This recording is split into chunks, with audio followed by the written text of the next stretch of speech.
The 2025 NBA season has officially gotten underway, and now we get 8 months of non-stop basketball action, which will inevitably come in a roller coaster-esque fashion as it usually does. There are going to be things that go down that nobody saw coming. The current landscape of the league could be much different down the line than how it is now, and changes will come about, which is what Bleacher Report addressed in one of their recent articles. In this article, they proposed 4 blockbuster trade ideas that they believe come in the realm of possibility of happening this year. So as always, I'll be going through each one, analyzing whether or not the deals make sense, why or why not the teams involved would want to do it, and who benefits the most from it. Before we start though, it turns out a good amount of you watching right now aren't even subscribed to the channel, so if you enjoy the content, consider hitting the subscribe button, as not only does it help out a ton, but it also very much appreciated. Now with that being said, let's begin.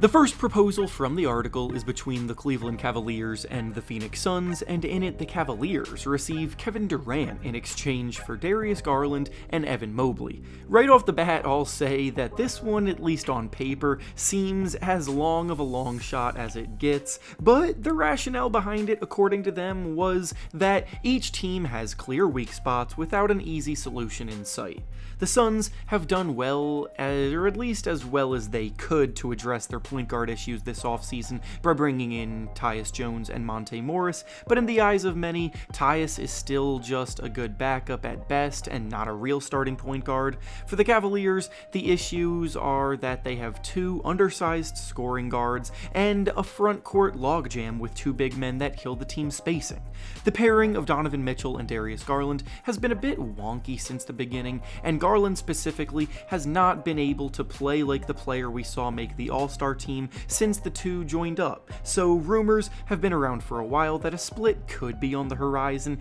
and his fit in Phoenix is obviously very ideal, while Durant provides exactly what the Cavaliers could use more of in their front court as an elite scorer with size. The Suns being able to slot in Evan Mobley as their defensive anchor would also be a night and day improvement over Jusuf Nurkic, so in a dream world, this could happen, but in reality, the Cavaliers literally just committed themselves to Evan Mobley with a long-term contract extension, and they're not going to mortgage their future for a now injury-prone 36-year-old Kevin Durant. This is a move that would be as win-now as it gets, and I don't think the Cavaliers should be acting in desperation like this when the risk is as great as it is. On top of that, the Suns put together the group that they have right now specifically with Kevin Durant in mind, so even if I do see the thought process behind this trade idea being proposed, there are way too many other factors in reality that prevent it from being a legit possibility. The next proposal from the article is between the Denver Nuggets and the Chicago Bulls, where the Nuggets receive Zach LaVine in exchange for Michael Porter Jr. and Zeke Naji. It's no secret that Zach LaVine's value has tanked over the last year, and pretty much the only reason why he's still on the Bulls is because they didn't want to sell him at his absolute lowest, and are hoping that he can bounce back this year and attract better offers with improved play, closer to what he was doing pre-injury. On the flip side, Michael Porter Jr. signed a max contract a few years ago when he was looking like a potential breakout third star on the Nuggets, but since then, he's been trending in the wrong direction as a one-dimensional shooter that doesn't really contribute that much else offensively, and he isn't always locked in on defense as the coaching staff would like, and is legitimately in the conversation for having one of the worst contracts in the league. Zach LaVine is a perfect buy low candidate for the Nuggets as a team that lost Bruce Brown and Kentavious Caldwell-Pope in back-to-back off-seasons at the shooting guard position.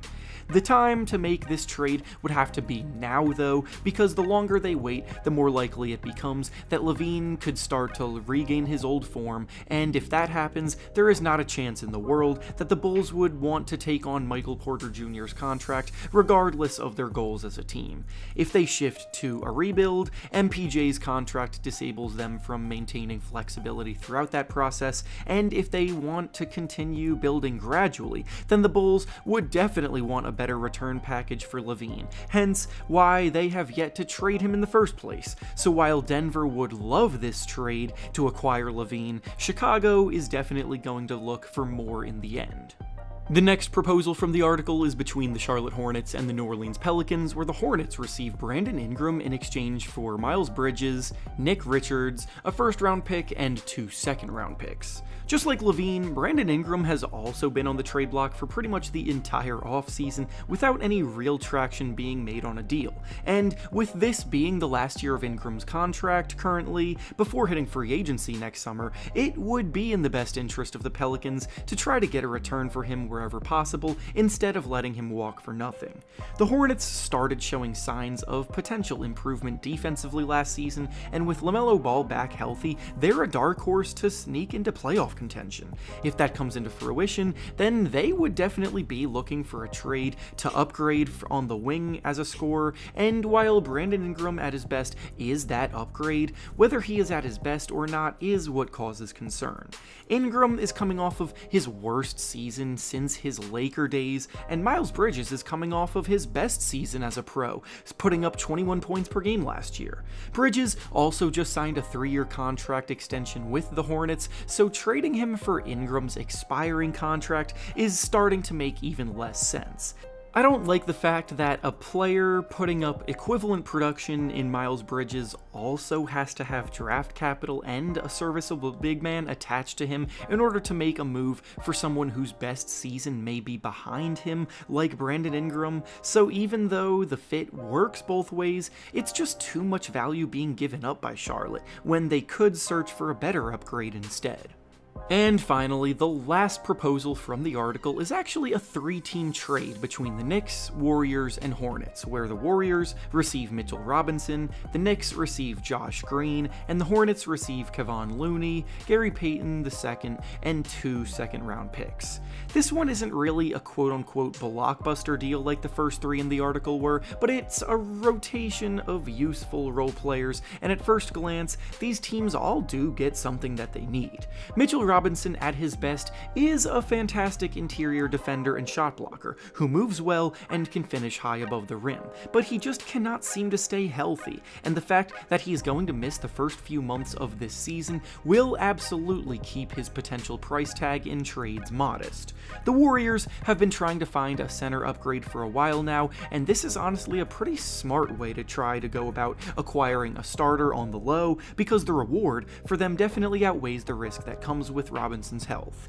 The Knicks don't really have any backup wing players in their rotation right now after trading for Karl Anthony Towns, so Josh Green gives them a useful piece. Then with the Hornets, they'll gladly take a haul like this back if Josh Green is the only player they have to give up. So all in all, I think this may be the least glamorous trade we've discussed today, but it's also the one with the best chance of happening. It may not shake the core of the NBA, but 3 teams would come together to improve based on their needs. And with that being said, that's all I have for you today. Make sure to like the video, subscribe to the channel, and comment down below what you think about these trades. Thanks for watching, and I'll see you all next time.